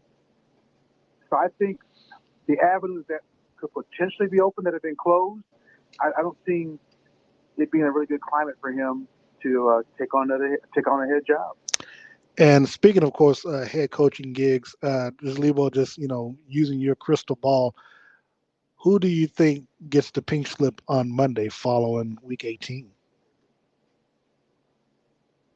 Well, I just saw that some sources are saying Matt Rule will be back in Carolina. Oh. I guess he's not getting it. But I think you're right. I think the Bears, that seems like it's done, that's going to happen. The Raiders haven't said that Biaggi or whatever his name is not coming back, right? But I don't imagine he'll be coming back. I don't know. The Jets aren't firing a coach again. They're not doing that. They gotta hang for a while. This Joe Judge, maybe the Giants. His little rant last week probably didn't sit real well with a lot of people, but the New York teams are fascinating to me. They're no good. It's the biggest media market in the world, or in America, right? They've won 8 games total. They've each got 4, and little old Buffalo up there that no one cares about in the state of New York is the only team actually in New York because the others are in New Jersey. They've already got 10 wins. I guess, people like that challenge in New York City and all that stuff. You can have it, man. I don't want any part of it. I don't want any part of it. But I got to give maybe the Giants. I don't think there'll be as many as there were last year, I don't think, right? Because last year there were so many jobs open, and you usually give someone, not all the time, usually give someone a couple years to kind of get it figured out. And so many teams are still in the playoff race. Hard to fire someone who's almost going to make it. The Colts need to win, right? They're not in yet. But if they don't make it, you're not firing Frank Reich. You know what I mean? So a lot of these things that are right on the edge. What if the Raiders make the playoffs? They should probably keep that guy. Yeah.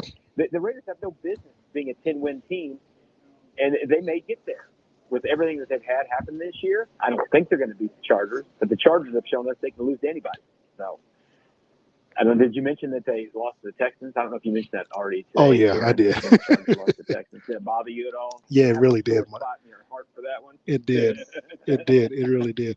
Well, if I told you about the parlay I had last night, that one team messed it up, my gosh, dog, that would just drive you crazy. But look, one last point on Eric Bieniemy. And look, I know that a lot of coaches want to be a head coach in the NFL, but we saw the kind of money that they were paying in college football.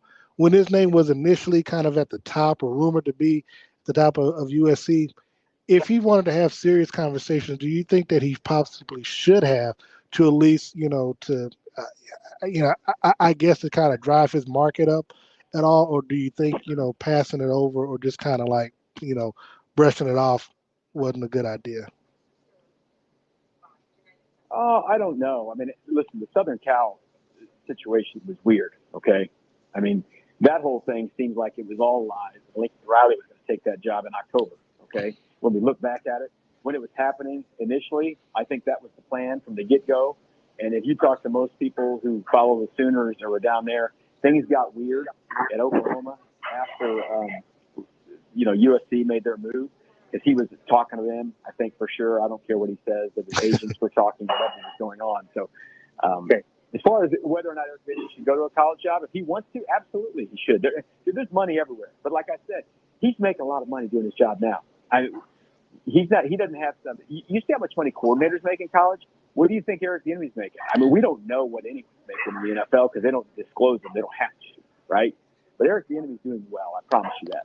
Well, I can promise you, he also ain't making Lincoln Riley money either. So that's He's not either. He's not either. But you know what's also good about being the offensive coordinator? Well, especially for the Chiefs, since Andy calls a lot of the plays, they're not coming for you when things don't go well. Maybe it's like I don't want to put my own neck on the line or whatever. But I've always thought it was pretty good to not be the guy who they're going to come, trying to fire right away. So I mean, that's true, but I ain't gonna lie, Mike. I know he'd like to have a head coaching job. Well, that's true, but for $110 million, you could do a whole lot. You could do a whole lot, especially if you got private use of a plane anytime you want. Leabo, before we go, I do want to before I let you go, I do want to get you to pick your winners in today's game between the Chiefs and the Broncos and the Cowboys and the Eagles. Well, I think the Chiefs win this game. It probably won't be super pretty. I don't think this is some dominating kind of game because I think they are, Do they cover is the important question. What's the number? What's it right now? It's 11, but I got in at 10. 11? I would. If that were me, I wouldn't think the Chiefs were going to win by that many points. There's no Pat Surtain. Well, you're talking me into it. And go Chiefs. How about that? You like that? Yes, but do they cover? The Chiefs are going to win by 14. I'd say, yeah, sure. They'll win by 14. Does that make you better? Do you like your bet better now? I feel a whole lot better. Thank you very much, Leabo. That's all you had to say to start it off with. And Cowboys-Eagles. I think Dallas wins this game, but it's 4. I think it'll be a close game. Philly will fight them tough. I'll say Dallas wins by 3. How about that? Well, I don't have anything on this game, so I'm fine with that. Okay, good. Leabo, I'll see you back in the office on Monday. Hopefully, I won't have any delays getting out of here tomorrow morning. So thank you for your time. And Mike, I'll stay. You stay with me. On the other side of the break, we'll pick today's winners and look at some of the games for tomorrow. You're listening to The Shift here on Sports Radio 810 WHB. The choice of a lawyer is an important decision and should not be based solely upon advertisements. I'm attorney Mike DePasquale. After a car wreck, the last thing you want to do is trust the insurance company. These insurance companies try to rip off good people every single day. My law firm won't let you get ripped off. We'll fight to get you all the money you deserve, and you don't pay us a dime unless we win your case. If you've been hurt, call me. I've got this. Mike's got this. All you need to know, 816-888-7500. Mike's got this. Sunday, playoff berths are on the line with an NFL tripleheader to wrap up the regular season on Sports Radio 810 WHB. First up, it's Big Ben's final outing as they face the Ravens at noon. Then at 3:25, Seattle will take on the Cardinals with playoff positioning on the line for Arizona. And at 7 o'clock, the Chargers and Raiders meet with the winner going on and the loser going home in the AFC West Showdown on Sunday Night Football to wrap up the regular season. It's all right here on your home for the National Football League and Super Bowl 56, Sports Radio 810 WHB. Start the new year up right with Menards Bag Sale. Pick up a bag in store and get 15% off everything you can fit in the bag now through January 15th. Whether you pack it, load it, stuff it, or stack it. From light bulbs to tools, snacks, and much more. Fit it in the bag and save 15%. So pick up a bag in store and find out how much you fit in the bag now through January 15th. Available in store only at Menards. Save big money at Menards. The choice of a lawyer is an important decision and should not be based solely upon advertisements. I'm attorney Mike DePasquale. I played linebacker. I won a state championship. I played Division I ball. I know a thing or two about winning. A winning attitude starts with confidence. My law firm is so confident in what we do that if we take your injury case and we don't win, you don't pay us a dime. So if you've been hurt, call me. My team wants to win for you. I've got this. Mike's got this. All you need to know. 816-888-7500. Mike's got this. Hey, Carrie, we need that tax report by tomorrow. Hey, Bobby, give me that expenses. For Hari's accounting firm, client growth is exponential. We're a couple of accountants short. He needs whip-smart accountants at whiplash speed. Hey, so why aren't these receivables matching up? Indeed can help him hire great people fast. I need Indeed. Indeed you do. Instant Match instantly connects you with quality candidates whose resumes on Indeed match your sponsored job description.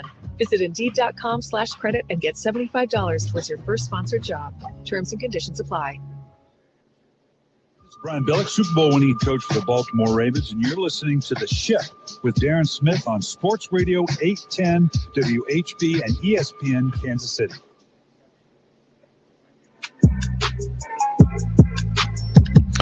Welcome back to The Shift here on Sports Radio 810 WHB. Darren Smith with you live from Empire Field at Mile High Stadium inside the press box. Don't tell nobody we take it over, okay? We're still joined by Michael Coleman. I want to thank Todd Leabo once again for joining us on the show today. Just a few minutes left in this segment. But, Mike, before we pick the games, I am curious to get your thoughts on Can't Get Right, also known as Antonio Brown. His antics on last week for the Bucs against the New York Jets caused him to release him later on in the week. He cleared through waivers and is an unrestricted free agent. Do you see any team picking Antonio Brown up before the start of the NFL playoffs? You know what? If this was October, even with the rap sheet that he has, as a comedian said, he has his rap sheet is as long as the boyfriends Kim Kardashian's had. Boom, boom. But I think he would be picked up. But you're going into a crucial part of the season. Obviously, he wants to go to a playoff team. That's not going to happen. And he's talking too much still. He keeps talking, he keeps talking, and snitching on himself, you know? And because I think what he is saying can and will be used against him in his attempt to try to get on with somebody else for the rest of the season. So, no, I think that ship has sailed. Even though Kansas City is yet to have a number 2 wide receiver step up and claim the mantle, would he be good enough, or would the Chiefs, I don't want to call it desperate, but should they look at the option of renting him for a month if it meant hoisting up a Lombardi? Because it did work for Tampa Bay, where they got a Super Bowl win out of him, and he did score against Kansas City. Now, I'm not saying he was a deciding factor, but he contributed to that, to that team in the Super Bowl when it mattered most. You know what? I think if they were to try to bring him in, it's kind of contradictory, because flashback to Tyreek Hill's situation, someone that drew that kind of attention, not so much what he was accused of doing, just bringing that kind of attention. And I don't think they want to go through that. So I think they would be hypocritical to bring somebody along that's going to bring a lot of attention that they don't want, a la, the early part of Tyreek's career. I don't think they'd be wise to make that kind of move. But the Chiefs aren't built like that. I mean, hey, Tampa's not built like that. But they've gotten rid of that guy. They try to keep him harnessed in. I mean, he's talking bad about Brady. I mean, Brady's the one that went out of his way to vouch for him at 2 teams. I mean, he's kept the career alive. I know he's the only right one because he wanted to win games. Well, don't you want to win games? If you got a chance to catch balls from Brady, you don't want to catch them balls from him. So, I don't think they'll do that. Okay, hey, look, I'm curious because at the end of the day, it's all about winning. And so the one thing I know about Chiefs fans, and the one thing I know about Chiefs fans would bring back Kareem Hunt tomorrow if it meant that they could go and win the Super Bowl with him, especially if Clyde Edwards-Helaire couldn't go. So, we know his situation. I thought that at the time the Chiefs never should have cut him to begin with. Punish him, yes, but cut him, no. So look, we may agree to disagree. I would do it just because it's a month. Now he says that his ankle's hurt and he needs surgery, but I think if the right team came about, I think he would prolong that surgery for at least through the Super Bowl. Now, but that's just my opinion. I would do it, but that's just because I'm a gambler and I'm trying to win a Super Bowl. But looking at today's game, we'll start with the second game first. You've got the Cowboys, you've got the Eagles. Of course, the Cowboys need to win this to kind of stay Well, right now they're the number 4 seed, but if they win and the other two teams falter, they'll be in a 3-way tie where they'll get the 2nd seed. Do the Cowboys win this game against the Philadelphia Eagles? And if so, how do they look and what's the final score? They're going to be in Philadelphia territory. And so those fans ain't no joke. I mean, usually Cowboys will go to the stadiums and those fans love the Cowboys. You know, they're fans of the Cowboys. That ain't going to be the case in Philadelphia. It's going to be crazy there today. It's a holiday in Philadelphia today because of this game. And they've got some encouragement. They've got Jalen Hurts, who, I mean, he's been balling. He's been balling. It's a close game. I know they got some casualties to COVID. So I got the Eagles getting past them by 3. Well, I say I don't wore you down yesterday. I have to defend your Dallas Cowboys again. You know, it's never a good look. It's never a good look to lose going into the playoffs. Again, I sound hypocritical because we do want the Houston Texans to beat the Tennessee Titans, even though financially I need the Titans to win by 11 tomorrow, which I think they will at the end of the day when it matters most. But for the Cowboys, it's on a scale of 1 to 10. I want to say it's at least an 8.5 that they have to win, but also win impressively. You know, the offense hasn't looked good. It didn't look good, and as we talked about earlier, the fact that it always seems like Dak Prescott is always trying to come back from behind.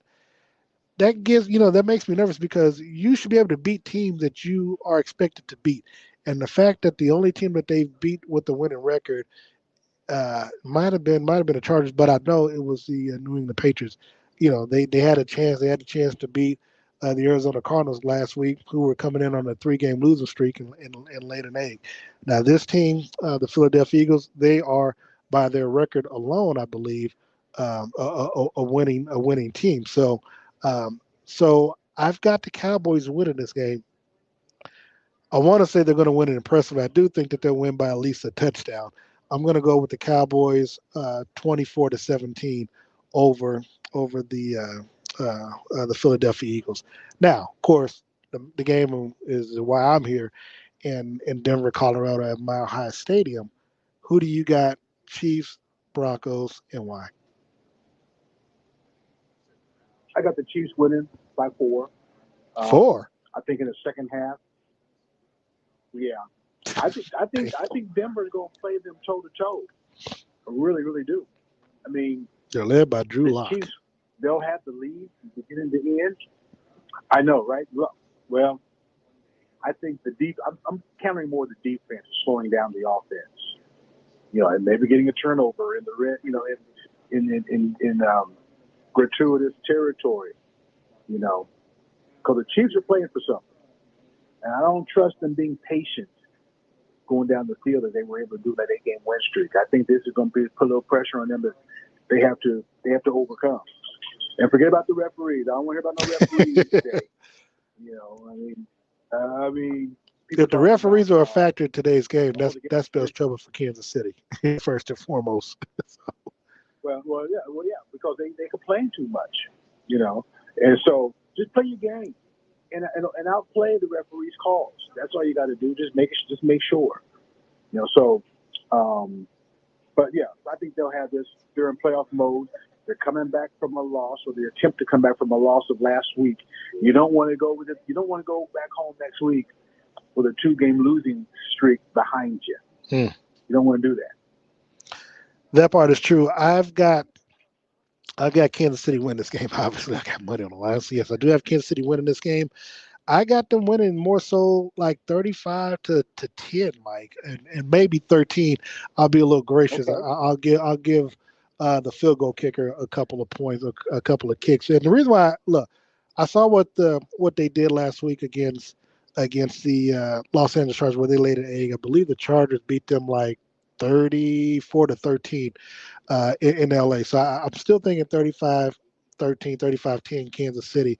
Obviously, I'm not a big believer in Drew Lock. I know he's a local kid. I don't want people to think I'm hating on him like that. He's a local kid. I just don't think he has not shown anything to me to be a franchise quarterback. And when you talked about earlier about Vic Fangio and whether or not, getting along with the team, part of that does come from the fact that he doesn't have a franchise quarterback. Now that falls to me on John Elway because, he drafted and signed free agents to play quarterback that haven't done well. So it's hard when you don't have a franchise quarterback because that will cost you, your coaching job more likely than not. I mean, see Baker Mayfield and Cleveland, where 3 coaches have already lost their jobs. So I do like the Chiefs in this game. I think Patrick Mahomes makes it 9 games in a row for him in winning this game. But also, as I mentioned to Leabo, they're going to be without Ronald Darby. They're going to be without Pat Surtain Jr., Pat Surtain II on the outside. So offensively, Kansas City should be able to stretch the field and go up and down the field and to make big plays and to also score touchdowns. It's going to be imperative on Kansas City because look, you don't want to be struggling going into the NFL playoffs next week if you're the Chiefs. One, you're a 2-time defending AFC champion. You've had the road through Arrowhead go through the last 3 seasons. You have more playoff experience than the other teams that you're going to be facing, and you've been in situations where other teams haven't. To where if you find yourself down, you know how to come back. But again, you're playing the Denver Broncos. I know it's a division rival of yours, but you cannot come out playing flat in this ballgame. I don't see them doing that, and I do think they learned the lessons of what they did not do last week, which is make sure that even if you do score 28 points in the first half, you don't score 3 in the second half. So I do see Kansas City playing 4 quarters. I think the starters will be out there for 3 quarters. I think they'll get, again, a 28-10 type lead. I think Chad Henne will take over in the fourth quarter. They'll run the football. They'll get a late touchdown, stretch it to 35-10, maybe a late field goal. Will make it 35-13 for the Denver Broncos. Make it respectable, if you want to say, but at least for us gamblers, the Chiefs cover. So that's what I'm sticking with. Are there any games tomorrow, Mike, that you're going to focus on as it relates to this playoff race? I know, of course, we got the Chargers and we got the Raiders that's going to end the regular season for the NFL tomorrow night on Sunday Night Football. But are there any other games that you're looking at closely? The Texans Titans game, of course. We'll see the outcome of that one, see how that turns around. Because although we're in heavy Mahomes/Cowboys country, there are a few Texans fans out here. In fact, I hear from them often when they say I give too much love to the previous 2. So you're the Texans. I mean, I can't spend 30 seconds on the Texans. I'll have that kind of time. But I'll have a whole lot of time for them Sunday night if they pull off the upset of the Titans. So that'd be my main thing. Plus the Atlanta and New Orleans, that are playing. Yeah, that's going to be the game with some implications. I'll be checking into as well. All right. Well, Mike, I want to thank you for your time. I wish you and Gina a happy New Year's, and go ahead and pet Buster for me. Don't bring him around me, but at least pet him for me. Well, and also I do want to thank you while I got you on, Mike, for the last 4.5, 5 years that you've been riding with me shotgun, doing the ship with me, whether it's been here on ESPN or, of course, on our weekly Fox Sports Radio over on KOKC. So I do want to thank you. I don't want that to go unnoticed. And, of course, we'll be seeing each other soon in Los Angeles for the Super Bowl. But I want to thank you so much. I want to thank Blake Sneeders. Also want to thank Todd Leabo for joining us on the day. I want to thank everybody over the last 6 years who have been tuning in. We've got at least 6 more years to go, whether it's here on Sports Radio 810, KOKC, or even ESPN Kansas City. So until then, kickoff is just a little over 2.5 hours away. Kansas City Chiefs, Denver Broncos. We are out of here. Make sure you tune in probably at about 2:30 your time, 1:30 my time, for the Chiefs Cheat Sheet with myself and Steve Walls. We'll be bringing you our pregame coverage right here live on our social media apps. Until then, thank you so very much. Go Chiefs. We out.